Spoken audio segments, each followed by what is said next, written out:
Swami Aksharananda is a prominent and well-respected Hindu scholar and monk. He is the founder and the principal of the Saraswati Vidya Niketan High School, which is located at Cornelia Ida, West Coast, Demerara. Swamiji is known amongst the Caribbean Hindus, also worldwide. He has even been tagged one of the most respected Hindu leaders in the history of Guyana. Swamiji, is indeed an honor to finally have you on Let's Talk with Lakshmi. I mean, Saraswati Vidya Niketan is known worldwide for the graduate level that you have at the high school. I mean, my first question to you, Swamiji, is what is the secret behind Saraswati Vidya Niketan? Well, the first most important thing is that Saraswati Vidya Niketan, we can use SVN for that to simplify it, is actually answering to a need in our country. That we found that many of our students going to the government secondary schools, especially going to the schools in Georgetown, to a large extent, and even up to today, had to sort of deny their own cultural identity, their Hindu identity and their Indian identity, which was also kind of mocked at and so on like that in many of these senior government schools. And so we felt we needed an environment in which a child can be himself or herself, and therefore it is what we'll call an extremely friendly and healthy environment, and children are not forced to deny themselves or who they are, and that's healthy in terms of their own growth and development. Swamiji, can I ask you, how many Hindu schools are there in Guyana? Do you know? Yes, there are a few. There's at least one other school that is at a secondary level, or I think two if I'm not mistaken, and one at a primary level. Now, Saraswati Vidya Niketan, SVN, as we're calling it, what is the process? Is there a process for students to be accepted into the school?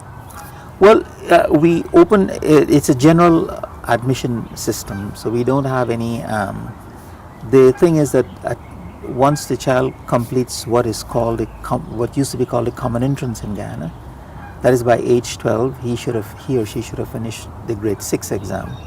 And from then, they are now allowed to go to the junior secondary schools. So from grade 7 onwards, they go.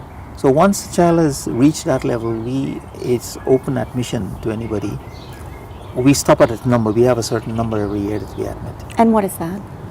Just under 100 students we admit every year. Okay. Now, I know for at least the past 11 years, SVN has produced the most graduates out of the entire Guyana. What percentage of graduates would you say go on to college, whether it be in Guyana or overseas? I would say about 90% of our students continue higher studies. University of Guyana, other professional education in Guyana, opportunities outside of Guyana, all of these are instances of where they continue higher studies. A good number of them, of course, also go into the job market. Now, I know a major concern of Guyana is that educated people are leaving the country. Do you find that most of your students leave, or are they staying in Guyana to benefit the country? Well, that was a fact long ago that lots of educated people used to leave. You have to understand that in Guyana, the opportunities for people with higher education are somewhat limited. And so someone who with a higher education would have to accept a kind of a lower and less challenging position in our country, and that is the reason why people continue to leave. However, I think that trend has slackened a little bit, and so we do have people who choose more or less to stay back in Guyana. Now, having the Hindu religion and culture as part of the curriculum of SVN, how does that enhance the students, if at all? Well, that is key to our success, because the whole thing is based upon a set of what we like to call Hindu values of discipline, hard work, commitment, respect for elders, honesty, truth. These are the values which are not emphasized anymore in most schools, but we make them almost a cardinal part of our instructional program. And why do you feel that is? Is it the children? Is it the parents? Is it society? Well, society has changed. People have changed. There's no question about that. A lot of westernization, a lot of American influence has come into our society.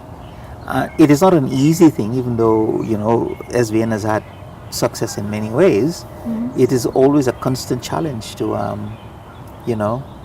because people, by the time a student at the age 12 or 13 comes into a school, he or she would have been influenced in many ways already.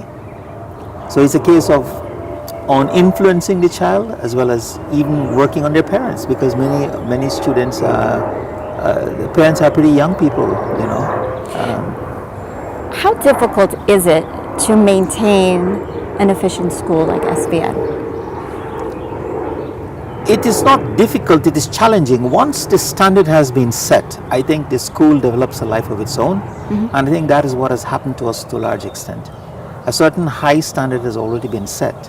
Expectations are understood. Everybody understands his or her roles, whether it is teachers, students, parents. Once you are at SVN, you understand what is expected of you, and that itself makes things easy for us. What would you say is the biggest challenge for SVN, Swamiji? Well, the system, in a sense, we have to fight against a dominant cultural value that is very pervasive in the society. And we are, in a sense, counterculture. And that is what, for us will be the hardest thing for us to achieve. Now, the children that do go to SVN, do you have any dropouts? Very little.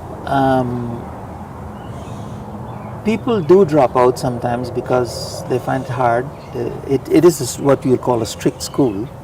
It is a high demand on discipline, commitment to work, attendance, punctuality, all of those things. And because of that, sometimes, some students drop out. There are a few cases of where people whom we were told, because it's a private school and it's a paying school,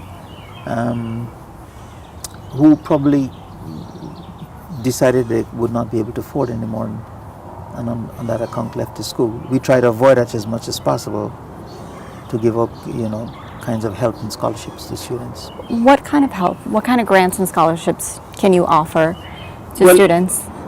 Well, it happens at different levels. Reduced school rates. Once we identify and we know there are people who are having a tough time with paying school fees and all the expenses in school. And then we also have a scholarship system where there are many people who support the school in that form. They would provide a scholarship for a child. They normally give the money to the school and ask us to identify the students and so on, which we do. Sometimes they select their own students. Now, one thing that I know I was personally very impressed with SVN, one of my visits there with the Nirvana Humanitarian Foundation, is there's an orphanage in the back. And Swamiji, I know that you do take some of the kids from there and you have them come to the school. Well, all the students from the orphanage who are of the age to come to our school, we take them. Some of them have been provided scholarships, some by people who are supporting the orphanage, several of them by us, and there are some individuals who also help those students. Oh, wonderful. Well, we are learning so much here with Swami Aksharananda from the Saraswati Vidya Niketan High School in Guyana. We're going to take a break, and when we come back, we're going to learn a little bit more about Swamiji.